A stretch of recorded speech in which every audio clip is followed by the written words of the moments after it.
Our world is about to come to an end. It's not tomorrow, but perhaps a few decades later. When it comes, our colossal buildings, technologies, and everything we've ever had will just be the remains of a once great prospering civilization. This fate was determined when a significant technology and our overconfidence joined together last 2 decades ago. Can anyone guess what this technology is? Well, it's genetic engineering. Genetic engineering is the technique of adding DNA to an organism. The goal is to add one or more traits that are not already found in the organism.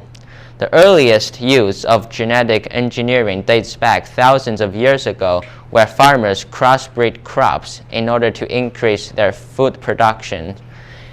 In today's world, modern genetic engineering can be found everywhere, from our food source all the way to the clothing we wear, and yet clinical trials have not been conducted to evaluate safety on humans.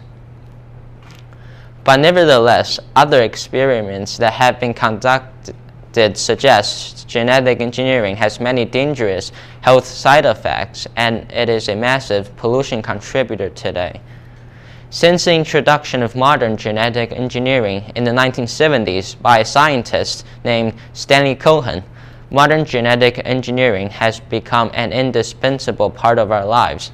The most commonly asked question nowadays is, what are the health risks of GMO or genetically modified organisms? Well, there are many. Studies have shown that the use of GMO have augmented the cases of congenital disorders over the last 2 decades. Many infants were born with brain damage all the way to body structural diseases. Ironically, most people believe genetic engineering can prevent birth defects from occurring, but in reality, genetic engineering is one of the biggest birth defects contributor today. I'm sure that everyone here don't want their offspring to be the victims of deformity. Also, many scientists believe genetically modified food can cause cancer to the consumers. This can be supported by the fact that many laboratory mice grew tumors after being fed by genetically modified foods, and the fact that mice and humans share about 97.5% of their working DNA, which means if anything happens to the mice, it's going to happen to us. In addition, there was an incident in India that many cows died after grazing on genetically modified plants.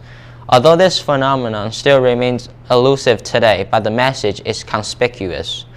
Genetic engineering is lethal. Nevertheless, genetic engineering has another life-ending threat that cannot be ignored. Genetically modified organisms are a significant pollution creator today. Self-reproductive genetic contaminations can even outlast nuclear wastes. These organisms contaminate the environment by spreading their DNA to other areas. For example, genetically modified flowers can spread their pollens to other plants. This might change the genetic structure of the contaminated organisms.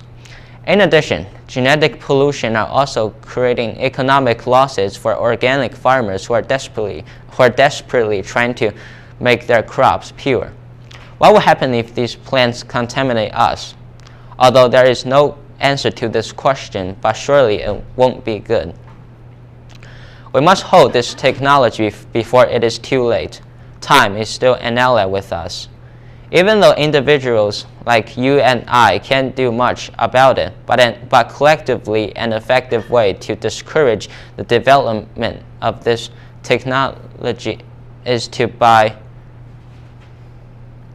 organic foods instead of buying genetically modified foods. Despite the fact that organic foods are more expensive, organic foods are more beneficial to our health and to the environment. Our fate is in our hands. Shall we start?